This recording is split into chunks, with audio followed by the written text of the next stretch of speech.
ನಮಸ್ಕಾರ. ರಿವ್ಯೂ ಚಾನಲ್ಗೆ ಸ್ವಾಗತ. ನಾನು ಸೌಖ್ಯ ಗಾಂವ್ಕರ್. ರಾಜ್ಯ ಸರ್ಕಾರಕ್ಕೆ ಭಾರಿ ಹಿನ್ನಡೆ ಎದುರಾಗಿದೆ. ಪ್ರಿಯಾಂಕ್ ಖರ್ಗೆ ಅವರು ಇದನ್ನು ಸಮರ್ಥನೆ ಮಾಡ್ಕೊಳ್ತಾರಾ? ಹಾಗಾದ್ರೆ ಈಗ ಕೈ ಸರ್ಕಾರದ ಅಸಲಿ ಬಣ್ಣ ಬಯಲಾಯ್ತಾ? ಆಕ್ರೋಶಕ್ಕೆ ಗುರಿಯಾಗಿದ್ದಂತಹ ಒಂದು ಕೇಸ್ ಬಿಗ್ ಸೆಟ್ ಬ್ಯಾಕ್ ಆಗಿದೆ. ಹೈಕೋರ್ಟ್ ಈಗ ಅತಿ ದೊಡ್ಡ ಆಘಾತವನ್ನೇ ಕೊಟ್ಟಿದೆ ಸರ್ಕಾರಕ್ಕೆ. ಡೀಟೇಲ್ಸ್ ಇರ್ತಾ ಹೋಗ್ತೀವಿ. ಮಿಸ್ ಮಾಡಿದ್ರೆ ನಮ್ಮ ಚಾನಲ್ನ ಸಬ್ಸ್ಕ್ರೈಬ್ ಮಾಡಿ, ಹಾಗೆ ಬೆಲ್ ಐಕಾನ್ ಕ್ಲಿಕ್ ಮಾಡಿದ್ರೆ ನಾವು ಹಾಕೋ ಎಲ್ಲ ವಿಡಿಯೋ ಅಪ್ಡೇಟ್ಸ್ ನೋಟಿಫಿಕೇಶನ್ಸ್ ನಿಮ್ಮನ್ನು ತಲುಪುತ್ತೆ. ಎಸ್ ವೀಕ್ಷಕರೇ, ಸಿಕ್ಕಾಪಟ್ಟೆ ಕಾಂಟ್ರವರ್ಸಿ ಕಾರಣ ಆಗಿದ್ದಂಥ ಪ್ರಕರಣ ಇದು.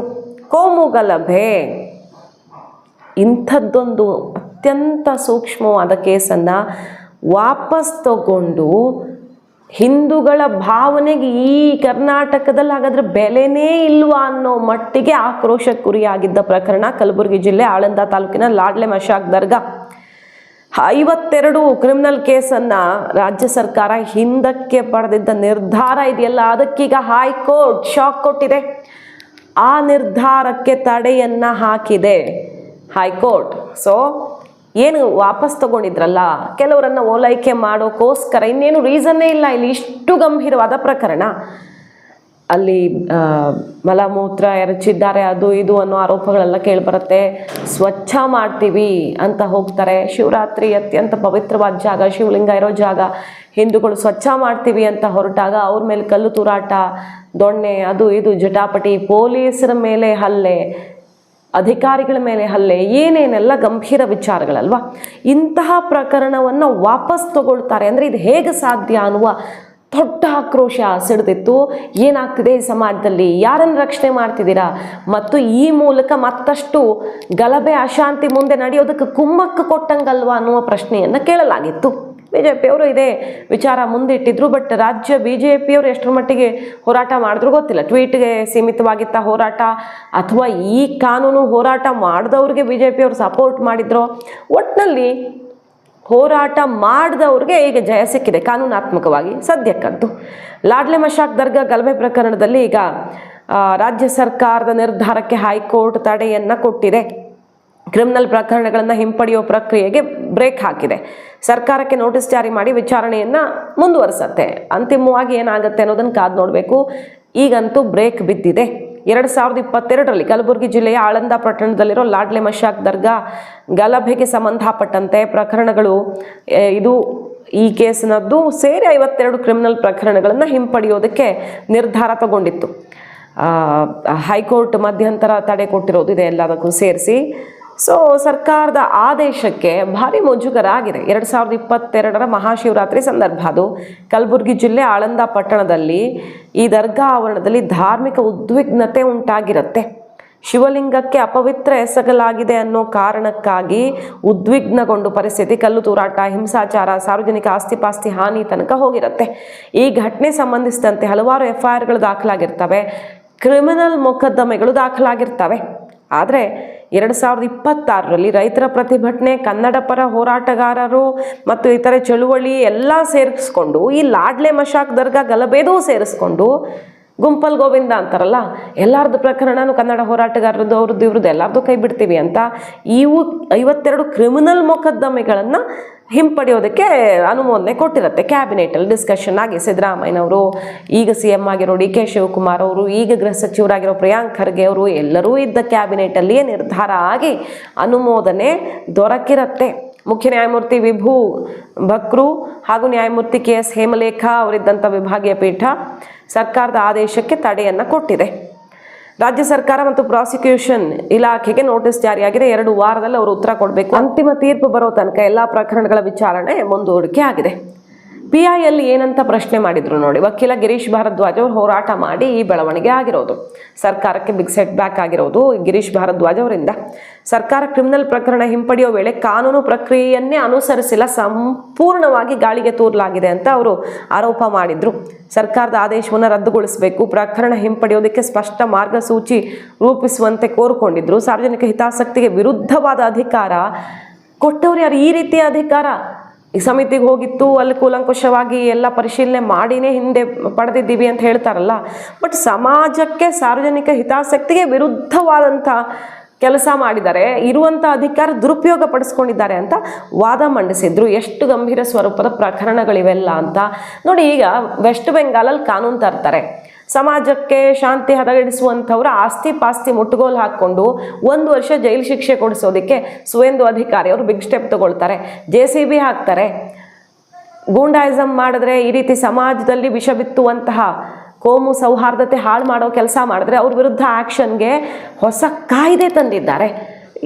UP ಯಲ್ಲಿ ಏನೇನಾಗ್ತಿದೆ ನೋಡ್ತಾ ಇದ್ದೀವಿ. ವಿವಿಧ ಕಡೆಗಳಲ್ಲಿ ಇಂಥದ್ದನ್ನ ಮಟ್ಟ ಹಾಕಕ್ಕೆ ನೋಡ್ತಾ ಇದ್ರೆ ಇದಕ್ಕೆ ಪ್ರೋತ್ಸಾಹ ಕೊಡೋ ರೀತಿನ ಇದು ಅನ್ನುವ ಆಕ್ಷೇಪ ಎದ್ದಿತ್ತು ಅಲ್ವಾ ಇಲ್ಲಿ. ಅದು ಹೆಂಗೆ ಇಂತಹ ಪ್ರಕರಣಗಳನ್ನು, ಇದು ಒಂದೇ ಅಲ್ವಲ್ಲ, ಸುಮಾರು ಬೇರೆ ಬೇರೆ ಕಡೆ ಹುಬ್ಳಿ ಗಲಾಟೆ ಅಲ್ಲೂ ಹಂಗೆ ಪೊಲೀಸ್ ಸ್ಟೇಷನ್ ಮೇಲೆ ಅಟ್ಯಾಕ್ ಮಾಡಿದವ್ರಿಗೂ NIA ಕೇಸ್ ಹೋಗಿದ್ರು ಕೂಡ ಅದನ್ನು ವಾಪಸ್ ತಗೊಳ್ಳೋ ಮನಸ್ಸು ಮಾಡ್ತಾರೆ. ಇದೆಲ್ಲ ಹೆಂಗೆ ಸಾಧ್ಯ ಅನ್ನುವಂಥ ಆಕ್ರೋಶ ಸಿಡಿದಿತ್ತು. ಹಿಂದಿನ ಅವಧಿಯಲ್ಲಿ ಸಿದ್ದರಾಮಯ್ಯನವರು CM ಆಗಿದ್ದ 2013 CM ಆಗಿದ್ದಾಗ ಈ PFI ಇತ್ತಲ್ಲ, ಅದಕ್ಕೂ ಕೂಡ ಕೃಪಾ ಕಟಾಕ್ಷ ತೋರಿದ್ರು ಅನ್ನುವಂಥ ಆಕ್ಷೇಪ ವ್ಯಕ್ತವಾಗಿದ್ದು ನೆನಪಿದೆ. ಸೊ ಈಗ ಸದ್ಯಕ್ಕಂತೂ ಕೋರ್ಟ್ ಮಧ್ಯಪ್ರವೇಶ ಮಾಡಿ ತಡೆ ಹಾಕಿದೆ. ಮುಂದೆ ಏನೇನಾಗುತ್ತೆ ಅಂತ ನೋಡಬೇಕು. ನಿರ್ಧಾರ ಈಗ ಏನೇನಾಗುತ್ತೆ ವಿಚಾರಣೆಯಲ್ಲಿ, ಪ್ರಕರಣ ಹಿಂಪಡೆಯೋ ನಿರ್ಧಾರ ಕಾನೂನುಬದ್ಧವಾ ಅಲ್ವಾ ಅಂತ ನ್ಯಾಯಾಲಯನೇ ತೀರ್ಮಾನ ಕೈಗೊಳ್ಳುತ್ತೆ. ನನ್ನ ಸರ್ಕಾರ ಮಾಡೋಕ್ಕಾಗಲ್ಲ. ಇನ್ನು ನ್ಯಾಯಾಲಯ ಏನು ತೀರ್ಪು ಕೊಡುತ್ತೋ ಅದೇ ಫೈನಲ್ ಆಗುತ್ತೆ. ಬಟ್ ಈ ಕ್ಷಣಕ್ಕಂತೂ ಭಾರಿ ಸೆಟ್ ಬ್ಯಾಕ್ ಆಗಿದೆ. ಇದಕ್ಕೂ ಕೂಡ ಪ್ರಿಯಾಂಕ್ ಖರ್ಗೆ ಅವರು ಏನು ಹೇಳ್ತಿದ್ದಾರೆ, ನಾವಂತೂ ಬೇರೆ ಪ್ರಕರಣಗಳ ರೀತಿಯಲ್ಲೇ ಇದನ್ನು ಕಾನೂನುಬದ್ಧವಾಗಿ ಮಾಡಿದ್ವಿ. ಇಲ್ಲಿ ಕೋರ್ಟ್ಗೆ ಕೆಲವರು ಹೋಗಿದ್ರು, ಯಾವುದೇ ನಿಯಮಗಳನ್ನು ಉಲ್ಲಂಘನೆ ಮಾಡಿಲ್ಲ. ಪ್ರಿಯಾಂಕ್ ಖರ್ಗೆ ಅವ್ರ ಉತ್ತರ ಇದು, ಕಾನೂನು ಪ್ರಕಾರನೇ ಮಾಡಿದ್ದು. ಲಾಡ್ಲೆ ಮಶಾಕ್ ಕೇಸ್ ವಿಚಾರ ನನಗೆ ಗೊತ್ತಿದೆ, ಯಾರ್ಯಾರು ಏನೇನು ಹೇಳಿದ್ರು ಅಂತ ಗೊತ್ತಿದೆ. BJP ಕಾರ್ಯಕರ್ತರು ಇದ್ದರು ದರ್ಗಾ ಕೇಸಲ್ಲಿ 52 ಜನರಲ್ಲಿ, ಬೇರೆ ಕೇಸ್ಗಳಲ್ಲಿ ಹೋರಾಟಗಾರರು ಇದ್ದಾರೆ. ಸಂಪುಟ ಉಪಸಮಿತಿ ವರದಿ ಏನೇ ಇರಬಹುದು, ಆದರೆ ಸಂಪುಟದಲ್ಲಿ ತೀರ್ಮಾನ ಮಾಡಿ ಕಾನೂನು ಪ್ರಕಾರ ಕೇಸ್ ವಾಪಸ್ ಪಡೆದಿದ್ದೀವಿ. ಇಲ್ಲೇನು ಮಿಸ್ಟೇಕ್ಸ್ ಮಾಡಿಲ್ಲ, ನಾವು ಮಾನದಂಡಗಳ ಅಡಿಯಲ್ಲೇ ಕೇಸ್ಗಳನ್ನು ವಾಪಸ್ ಪಡೆದಿದ್ದೀವಿ ಅಂತ ಪ್ರಿಯಾಂಕ್ ಖರ್ಗೆ ಅವರು ವಾದ ಮಾಡ್ತಿದ್ದಾರೆ. ಪೊಲೀಸರ ಮೇಲೆ ಹಲ್ಲೆ ಆಗಿದೆ, ಪೊಲೀಸರ ವಾಹನಗಳು ಜಖಮ್ಮಾಗಿದೆ, ಅಲ್ಲಿ ತಲ್ವಾರು ಕತ್ತಿಗಳನ್ನ ಹಿಡ್ಕೊಂಡು ಜಳಪಿಸಿದ್ದನ್ನ ನೋಡಿದ್ದೇವೆ. ಇದೆಲ್ಲವೂ ಕೂಡ ರೆಕಾರ್ಡ್ ಅಲ್ಲಿ ಇದ್ರೂ ಕೂಡ ಈ ಸರ್ಕಾರ ಯಾವುದೋ ವೋಟ್ ಬ್ಯಾಂಕ್ನ ಓಲೈಕೆಗಾಗಿ ಮಾಡತಕ್ಕಂತ ತಪ್ಪುಗಳು ಇವತ್ತು ಸಮಾಜಘಾತುಕ ಶಕ್ತಿಗಳಿಗೆ ಪ್ರೇರೇಪಣೆ ಮತ್ತು ಸಮಾಜದ ನೆಮ್ಮದಿಯನ್ನು ಕೆಡಿಸ್ತಕ್ಕಂಥ ಕೆಲಸ. ಇಂಥ ನೆಮ್ಮದಿ ಕೆಡಿಸ್ತಕ್ಕಂಥ ಕೆಲಸಕ್ಕೆ ಸರ್ಕಾರ ಪ್ರೇರೇಪಣೆ ಕೊಟ್ರೆ ಎಂತ ಪರಿಸ್ಥಿತಿಯನ್ನ ಮುಂದೆ ದಿನಗಳಲ್ಲಿ ಎದುರಿಸಬೇಕಾಗ್ತದೆ. ಸಂದರ್ಭದಲ್ಲಿ ನಾನು ರಿಯಾಕ್ಟ್ ಮಾಡಕ್ಕೂ ಇಷ್ಟಪಡಲ್ಲ. ಆದ್ರೆ ಸರ್ಕಾರ ಮಾಡದಂತ ತಪ್ಪು, ಮುಸಲ್ಮಾನರಿಗೊಂದು ಕಾನೂನು, ಹಿಂದೂಗಳಿಗೊಂದು ಕಾನೂನು ಮಾಡಕ್ಕೆ ಹೊರಟಿದೆಯಲ್ಲ, ಅವ್ರನ್ನ ರಕ್ಷಣೆ ಮಾಡುವಂತ ದೃಷ್ಟಿಯಿಂದ ಹಿಂದೆ KFD, ಪಾಪ್ಯುಲರ್ ಫ್ರಂಟ್ ಇವರೆಲ್ಲ ದೇಶ ದ್ರೋಹಿಗಳ ತರ ಕೆಲಸ ಮಾಡ್ತಾ ಇದ್ರು. ಹಿಂದೆ ಹಾಸನದಲ್ಲಿ ಅವ್ರ ಕೇಸೆಲ್ಲ ತೆಗೆದ್ರು, ಆಮೇಲೆ ಅವರು ಶುರು ಮಾಡಿದ್ರು, ಇಡೀ ದಂಧೆ ಮಾಡಕ್ಕೆ ಶುರು ಮಾಡಿದ್ರು. ಇವತ್ತು ಇದೂ ಅಷ್ಟೇ, ಅವ್ರ ಕೇಸನ್ನ ವಾಪಸ್ ತೆಗೆದು ಮತ್ತೆ ಅವರೆಲ್ಲ ಬೀದಿಗೆ ಬಂದು ಮತ್ತೆ ಅವರ ಹಳೆ ಚಾಳಿಯನ್ನ ದೇಶ ವಿರೋಧಿ ಚಟುವಟಿಕೆ, ಪಾಕಿಸ್ತಾನ ಜಿಂದಾಬಾದ್ ಅನ್ನೋದು ಮಾಡುವಂತ ಪ್ರವೃತ್ತಿ. ನನ್ಗನ್ಸ್ತತೆ ಕೋರ್ಟ್ ಸ್ಟೇ ಕೊಟ್ಟಿರೋದ್ರಿಂದ ಸರ್ಕಾರಕ್ಕೆ ಒಂದ್ ರೀತಿ ಕಪಾಳ ಮೋಕ್ಷ, ಮಕ್ಕದ ಮೇಲೆ ಹೊಡೆದಿದ್ದಾರೆ, ಕಪಾಳ ಮೋಕ್ಷ ಇದು. ಇದಾದ್ರೂ ಜ್ಞಾನ ಇಟ್ಕೊಂಡು ಇನ್ಮೇಲೆ ಈ ತರ ವೋಟ್ಗೋಸ್ಕರ ಮುಸ್ಲಿಮರ ಓಲೈಕೆ ಮಾಡ್ಕೊಡುವಂಥದ್ದು ಸರಿಯಲ್ಲ ಅನ್ನೋದು ಈ ಸರ್ಕಾರಕ್ಕೆ ಇನ್ನೂ ಅರ್ಥ ಆಗಿಲ್ಲ. ಅರ್ಥ ಆಗ್ಬೇಕು. ಬರೀ ದೇವಸ್ಥಾನಗಳು ಸುತ್ಬಿಟ್ಟು ನಾಮ ಹಾಕೊಂಡು ವಿಭೂತಿ ಹಾಕೊಂಡು ನಾನು ಹಿಂದೂ ಅಂತ ಹೇಳಿದ್ರೆ ಯಾರು ನಂಬೋ ಸ್ಟೇಜ್ ಅಲ್ಲಿ ಯಾರು ಇಲ್ಲ. ನಿಜವಾಗ ನೀನ್ ಏನಾನ ಇದ್ದಿದ್ರೆ ಆ ಕೇಸಲ್ಲಿ ಯಾರು ದೇಶ ವಿರೋಧಿ ಚಟುವಟಿಕೆ ಮಾಡ್ತಾ ಇದ್ದಾರೆ ಅಂತವ್ರ ಮೇಲೆ ಯಾಕೆ ವಾಪಸ್ ತಗೊಂತೀರ ಕೇಸ್ಗಳನ್ನ? ಅದರಿಂದ ಇವತ್ತು ಏನ್ ಕೋರ್ಟ್ ಚೀಮಾರಿ ಹಾಕಿದೆ ಅದು ಒಳ್ಳೆ ಬೆಳವಣಿಗೆ. ಇನ್ನಾದ ಸರ್ಕಾರ ಬುದ್ಧಿ ಕಲಿತತೆ ಅಂತ ನಾನು ತಿಳ್ಕೊಂಡಿದ್ದೆ. ನೋಡಿ, ಅದು ಇನ್ನ ಈಗ ಒಂದು ಅರ್ಧ ಗಂಟೆ ಆಗಿದೆ. ಆರ್ಡರ್ ಕಾಪಿ ನೋಡಿದ್ಮೇಲೆ ಅದ್ರ ಬಗ್ಗೆ ಹೆಚ್ಚು ಮಾಹಿತಿ ಕೊಡ್ಬೋದು.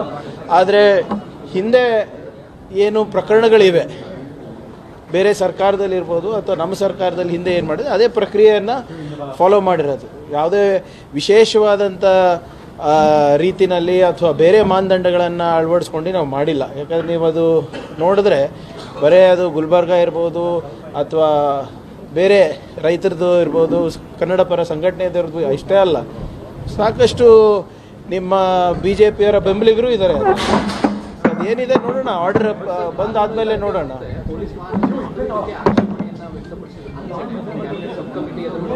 ನೋಡಿ, ಕ್ಯಾಬಿನೆಟ್ ಸಬ್ ಕಮಿಟಿನಲ್ಲಿ ಬಿಜೆಪಿ ಅವರು ಹೇಳ್ತಿರೋದು ಮುಸ್ಲಿಮರ ಓಲೈಕೆಗಾಗಿ ಸಿಕ್ಕಾಪಟ್ಟೆ ದೊಡ್ಡ ಸ್ಟೆಪ್ ಅನ್ನು ತಗೊಂಡಿತ್ತು ಪಾಪ ಸರ್ಕಾರ.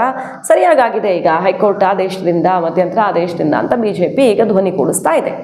ಕಾದ್ ನೋಡೋಣ, ಕೋರ್ಟ್ ಆದೇಶದ ಮೇಲೆ ಅಂತಿಮ ನಿರ್ಧಾರ ಆಗತ್ತೆ. ಮಾಹಿತಿ ಇಷ್ಟ ಆಗಿದ್ರೆ ಮಿಸ್ ಮಾಡಿದ್ರೆ ನಮ್ಮ ಚಾನಲ್ನ ಸಬ್ಸ್ಕ್ರೈಬ್ ಮಾಡಿ, ನಿಮ್ಮ ಅಭಿಪ್ರಾಯ ಕಮೆಂಟ್ ಮಾಡಿ ತಿಳಿಸಿ. Thank you.